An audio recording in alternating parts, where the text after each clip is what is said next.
amour parfait est comme le cercle. C'est ce qu'on appelle le cercle. Le tronc principal qui va jusqu'au racine.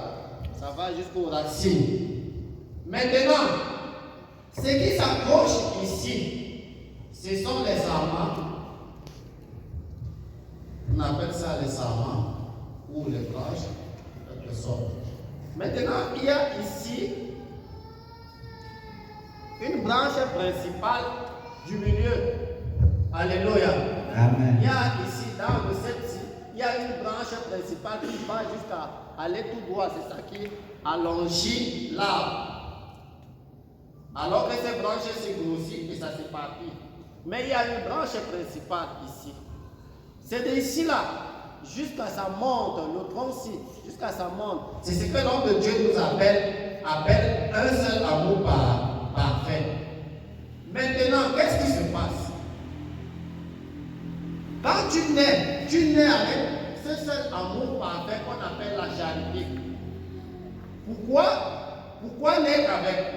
Parce que Dieu a créé l'homme à son image, selon sa ressemblance, parce que Dieu est amour. Comme Dieu est amour, il est identifié à l'amour, alors tu ne peux que naître à l'image de Dieu. C'est pour cela que l'homme de Dieu nous enseignait que l'enfant naît en communication avec Dieu. L'enfant naît. Quand un enfant naît, il naît en relation avec Dieu. Maintenant, quand l'enfant grandit, il devient un homme, il commence à apprendre beaucoup de choses qui sont autour de lui. Exactement comme Adam et Ève dans le jardin d'Éden, quand Dieu les a placés, il y avait autour de lui les arbres de toutes sortes à manger. Mais il y avait aussi un imprévu qui est arrivé, qu'on appelle Satan, qui est venu lui dire que va prendre ce que Dieu a défendu. Vous me comprenez? Alléluia. Amen. Maintenant ici,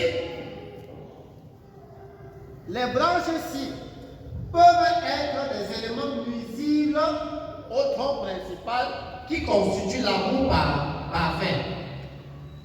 Quand tu crois donc en Jésus-Christ, tu commences à couper. Ça c'était quoi? L'orgueil qui était attaché parce que tu aimais l'orgueil. Tu coupes cela, tu n'aimes plus l'orgueil. L'autre c'était peut-être le vol, tu coupes le vol, tu n'aimes plus cela. Tu coupes jusqu'à tu coupes. Même les autres, tu coupes jusqu'à ça reste ce qu'on appelle ici. Vous voyez le bout sinon? Ça devait commencer ici comme ça jusqu'en haut sur Dieu seul. C'est-à-dire notre amour parfait devait commencer du bas jusqu'au sommet, concentré sur Dieu.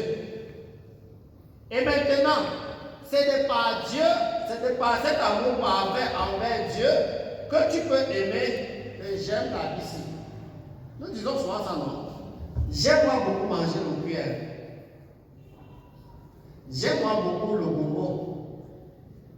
J'aime moi beaucoup le vin ciel. Même le mariage, ça vient s'approcher seulement. Mais cela ne veut pas dire que tu vas aimer le mariage plus que Dieu. Tu ne dois pas aimer le bonbon plus que Dieu. Tu ne dois pas aimer l'argent plus que Dieu. L'argent, n'est-ce pas, ça à Dieu appartient, non, et l'argent. C'est pas mauvais d'aimer l'argent, mais ça devient mauvais quand toute ta charité est concentrée sur l'argent. Tu es prêt à offrir le sacrifice humain pour avoir de l'argent. Là, tu n'es plus dans la ligne de Dieu. Et c'est ce que le monde est. Mais quand on croit, on enlève toutes ces choses et c'est maintenant de par Dieu qu'on va aimer quoi que ce soit parce que tout est tamisé par l'amour envers Dieu. Tant que Dieu n'aime pas, je n'aime pas. Tant que Dieu aime, j'aime. Alléluia. Amen. Si donc, ici, disons dans le test. Quand je parlerai les langues des hommes et des cela veut dire que quand je reçois le Saint-Esprit, c'est parce que j'ai orienté mon amour parfait entièrement sur Dieu. Très bien. Mais maintenant, le Saint-Esprit donc va venir rendre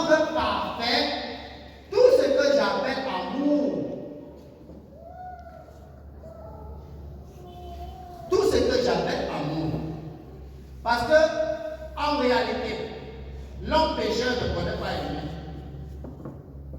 C'est Dieu qui nous apprend, après avoir cru en lui, comment on doit aimer. Ce que nous pensons souvent que nous aimons là, c'est rien. C'est quand le Saint-Esprit vient maintenant, il vient apprendre comment aimer. Nous rêvons souvent que quand je dors avec quelqu'un, c'est parce qu'on s'aime beaucoup. C'est très faux. Parfois même, c'est quand tu dors avec quelqu'un, c'est celui-là qui va même te tuer. Vous ne vous aimez pas du tout. C'est parce qu'on mange le même plat, chaque jour on mange ensemble, c'est ça qui veut dire qu'on s'aime beaucoup. Ou bien parce que j'ai mangé, j'ai gardé pour mon frère, c'est ça qui automatiquement qui veut dire que j'aime Dieu ou j'aime mon prochain. Non. C'est pas parce que je te rends visite qui veut dire que je t'aime beaucoup. Je vous dis quelque chose. Je ne dis pas que rendre visite est une mauvaise chose parce qu'on doit faire cela. Je ne dis pas que garder quelque chose à son frère est une mauvaise chose parce qu'on doit faire cela. Mais je voudrais dire ceci. Il faut que ça soit fait dans l'amour parfait, qu'on appelle la charité. S'il n'y a pas cela, je vous dis vrai, on n'est pas dans la foi. Vous allez distribuer même vos biens comme nous voyons les religions marcher partout, on dit qu'on cherche les pauvres pour distribuer les biens. Mais ça, Dieu n'est pas dedans. Vous allez formuler même des groupes pour faire des visites. Des visites qu'on appelle les visites de charité. Mais Dieu n'est pas dedans. C'est vous qui dites. Ce n'est pas Dieu qui a dit que c'est une visite de charité. Or, une visite de charité, une bienfaisance de charité, selon Dieu, est toujours accompagnée de Dieu. Vous me comprenez? Alléluia. Amen. Cela veut dire que si je me mets à genoux pour prier pour mon frère, que ce soit avec le cœur de charité, Dieu va entrer dedans pour exaucer. Sinon, je prierai pour mon frère, pour ma soeur, Dieu n'entrera pas dedans parce qu'il n'y a pas la charité dedans, c'est une mise en scène religieuse. Dieu n'y est pas. C'est pour cela que vous voyez des tons de prières sans suite, sans exaucement. Partout on prie. Je vous dis la vérité. Il y a même les croisades de prières, des rassemblements de prières, de part et d'autre. Ça a changé le monde. Ça a changé la mentalité mauvaise de l'humanité. Pourquoi? Parce que la charité n'y est pas. Avez-vous reçu le Saint-Esprit? C'est très bien. Mais laissons-nous conduire par le Saint-Esprit pour qu'il nous amène au centre de la charité. Et tout ce que nous allons faire, Dieu accueillera. Mais si on est baptisé du Saint-Esprit, qu'est-ce qu'on va nous dire tout à l'heure? Oui. Quand je parlerai les langues des hommes et des anges, quand je parlerai les langues des hommes et des anges, si je n'ai pas la charité, vrai que ce n'est pas le Saint-Esprit que je suis en train de parler de langues des hommes et des anges. Mais s'il n'y a pas la charité en cela, je suis un errant qui raisonne. L'amour qui s'identifie à Dieu, je fais le bruit, mais il n'y a rien de fond, parce que Dieu n'est pas dedans. Alléluia. Amen. Et ici, ce n'est pas moi, ton frère, qui devra te juger que Dieu n'est pas dedans. C'est Dieu qui te connaît. Parce que la charité, c'est quelque chose qui vient de profondeur du cœur. C'est l'élan du cœur vers ce qui t'attire et te retient quand on dit la charité. Sinon, l'élan de mon amour est attiré vers Dieu et ça me retient à Dieu.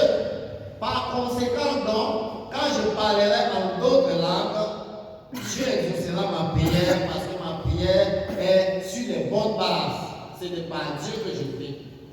Ce n'est pas Dieu que je vis. Ce n'est pas Dieu que j'agis.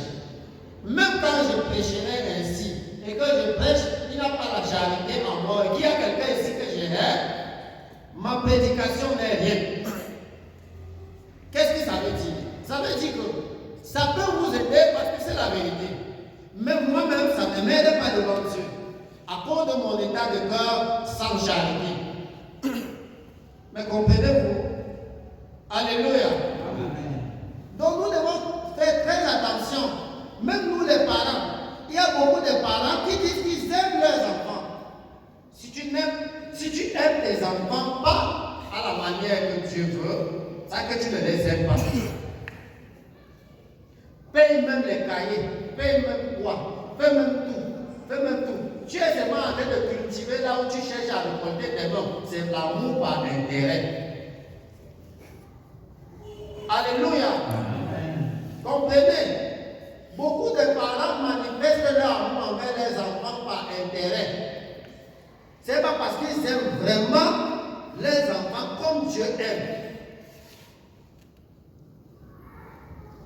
Quand un parent ne peut pas pousser son enfant à s'attacher à Dieu, et il pousse seulement son enfant dans les choses du monde, parce qu'il cherche un gain derrière ses enfants, vous êtes en train de lutter contre Dieu.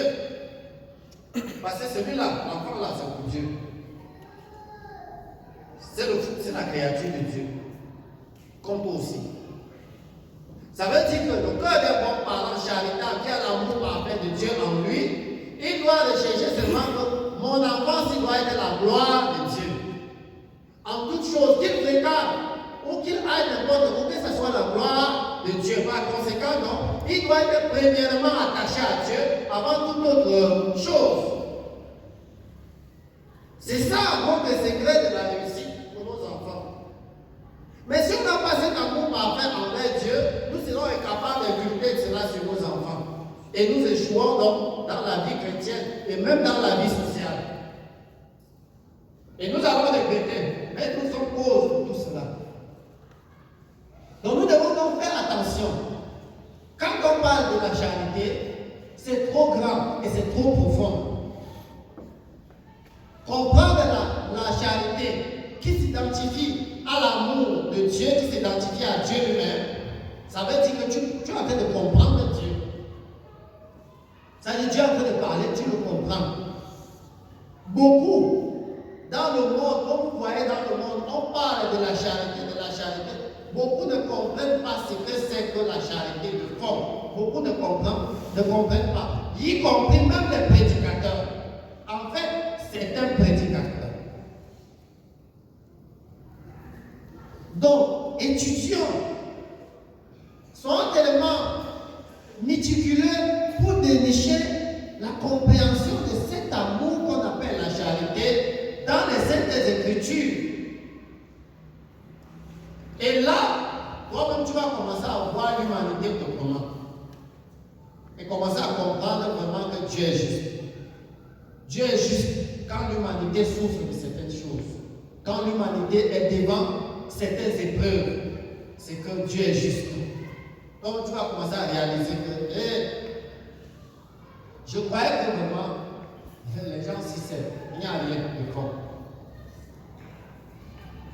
Alléluia. Amen.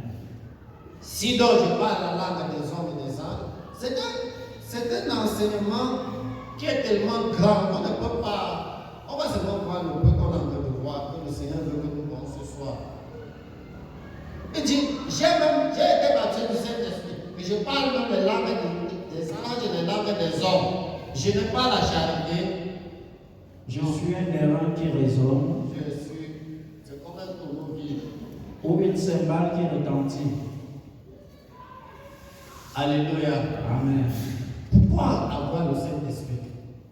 Le Saint-Esprit vient nous aider dans notre faiblesse d'aimer.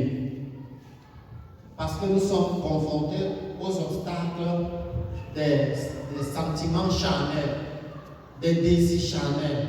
La chair combat le domaine de l'amour parfait de Dieu en nous.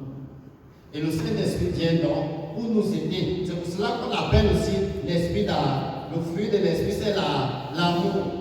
Et quand on dit pour avoir le Saint-Esprit, qu'est-ce qu'on dit? Si quelqu'un m'aime, il gardera ma parole. Tu exprimes cet amour envers Dieu, tu gardes la parole. Et le Saint-Esprit vient maintenant t'aider dans ta faiblesse. Pour la continuité, parce qu'il faut que nous soyons parfaits dans l'amour, comme Dieu est parfait dans l'amour. Et cette perfection dans l'amour élimine carrément toutes les mauvaises habitudes.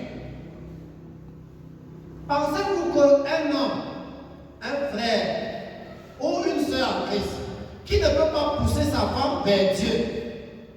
Il se contente seulement de l'amour du mariage. Sa femme même fait quoi? Elle ne se soucie pas du salut de sa femme. Ou son mari, quand son mari se décourage pour les choses de Dieu, elle est fière. Il y a l'amour dans le couple là. Il n'y a pas l'amour parfait dans le couple là. Dieu n'est pas dedans. Comprenez bien. Soit le mari n'aime pas sa femme, et prétend dire qu'il aime sa femme.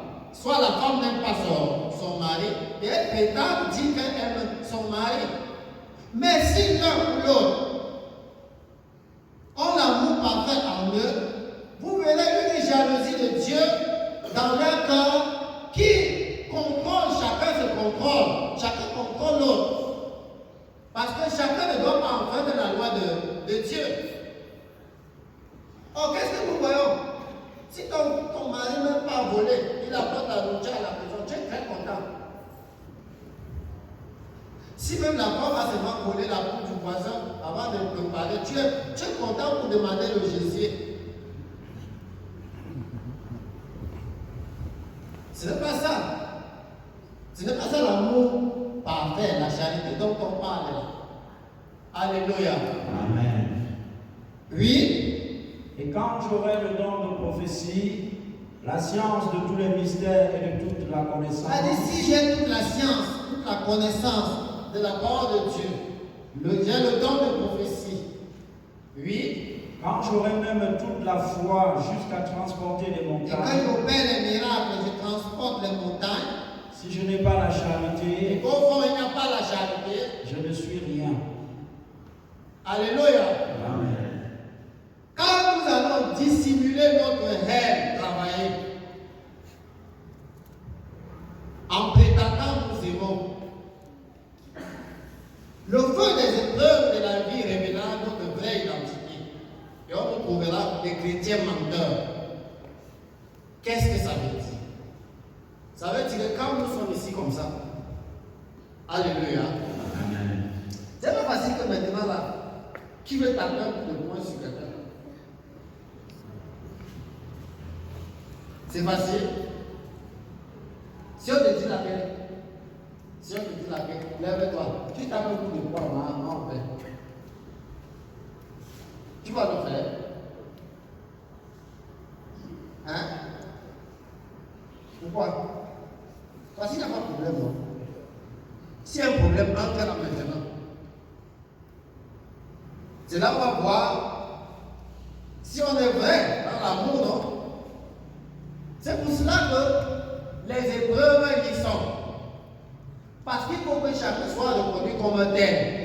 Et que toi-même tu sois en mesure de découvrir ta vraie personne cachée que tu dois tuer. C'est-à-dire ta vraie personne cachée que tu dois tuer. Le vieil homme, l'homme de la haine, l'homme du péché, l'homme de la colère, l'homme de la vengeance, l'homme des problèmes. C'est lui qu'on doit crucifier. Donc ce n'est pas quand nous venons ici. On voit frère, comment ça va? Tu étais où? Vraiment, comment était bien, le travail marchait bien, tout. On dit que, vois comment il s'aime. Frère, je t'ai gardé quelque chose là. C'est bien, c'est pas mauvais. Mais est-ce qu'il y a la charité dedans? Il faut la charité dedans, mais. Alléluia.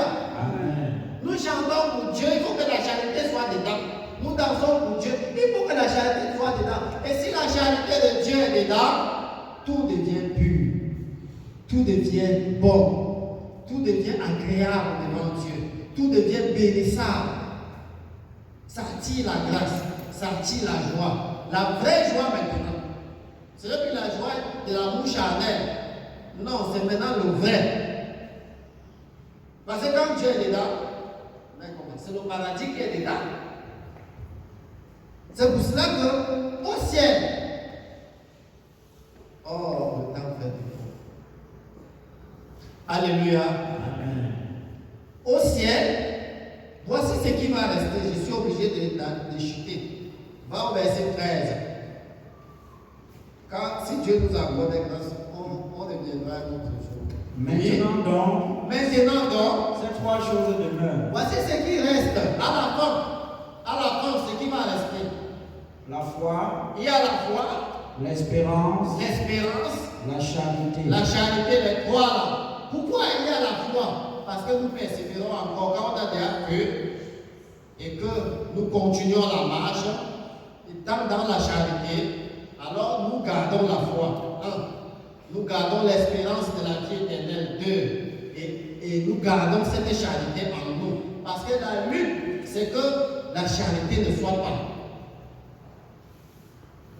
La lutte du diable, c'est que nous perdons tous la charité. Qu'il n'y a même pas les séquelles. Or, nous devons combattre jusqu'à ce qu'il y ait la charité en abondance. Alléluia. Amen. Il y a cela. C'est d'où intervient le pardon, la patience, la bénité, la douceur et beaucoup d'autres choses. Pour que la charité soit alimentée par ces éléments que détient Dieu lui-même. Dieu lui-même, il est patient. On appelle, il est fort patient. Dieu pardonne. Il nous demande aussi d'être comme lui. Alléluia. Amen. Parce qu'il est quelqu'un qui détient l'amour parfait. Il est l'identité de l'amour parfait. Maintenant, quand les trois là restent, ça nous mène où? Ça nous mène au paradis. Et quand on arrive maintenant au paradis, alléluia. Amen. La foi quitte, l'espérance quitte. Qu'est-ce qui reste? Mais la plus grande de ces choses, c'est la charité. C'est la charité. Alléluia. Amen. Pourquoi la foi quitte? Nous sommes déjà avec la foi. Pourquoi la foi quitte? Oui. La foi quitte parce qu'on espère ce qu'on n'a pas. La foi est une ferme assurance des choses qu'on espère, non? Oui. Et maintenant, quand on est déjà dans la chose, on doit encore espérer quoi? On vit la chose, non? Donc on est déjà au ciel. On n'a plus besoin d'espérer au ciel. On est déjà là-bas. On dit qu'on croit en Dieu, Dieu est déjà là. On n'a plus besoin de la foi. On n'a plus besoin de l'espérance. On est déjà avec cela. Ces choses, Dieu qui est tout cela, tout ce qu'on espérait, on est déjà avec lui. Maintenant, pour vivre maintenant, on va vivre avec la haine. C'est l'amour qu'on avait sur la terre, cet amour parfait qui est la charité. C'est ça qu'on continue par paradis. Mais ça veut donc dire que nous partons vivre avec celui que nous avons tant aimé et qui nous a tant aimé. Et le ciel, donc, c'est cet amour-là qu'on appelle la charité. C'est pour ça qu'on dit que le plus grand de tous ces trois, c'est la charité. Il faut donc que nous comprenions vraiment l'ampleur, la profondeur, la hauteur, la largeur de la charité pour mieux vivre là-dedans et rester là-dedans. Parce que c'est là-dedans qu'on va vivre pour l'éternité. S'il n'y a pas cela en nous, mes bien-aimés, c'est la défaillance. Je vous dis la vérité, c'est la défaillance de la charité en nous qui fait qu'on trouve tout ce que vous voyez aujourd'hui dans l'église, dans nos familles, dans nos maisons, entre les amis, dans les groupes de prière. On se lutte, on s'entretue, on se querelle, tout après on vient encore, on arrange encore. Parce que nous sommes des apprentis dans l'affaire de l'application de la charité.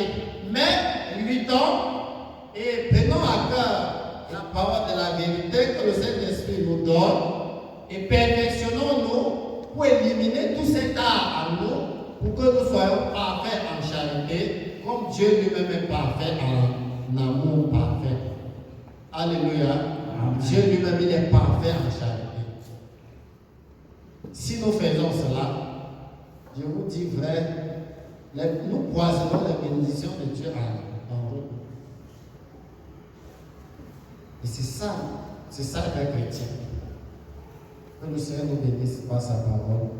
Au nom de Jésus-Christ. Amen. Amen. Nous nous levons.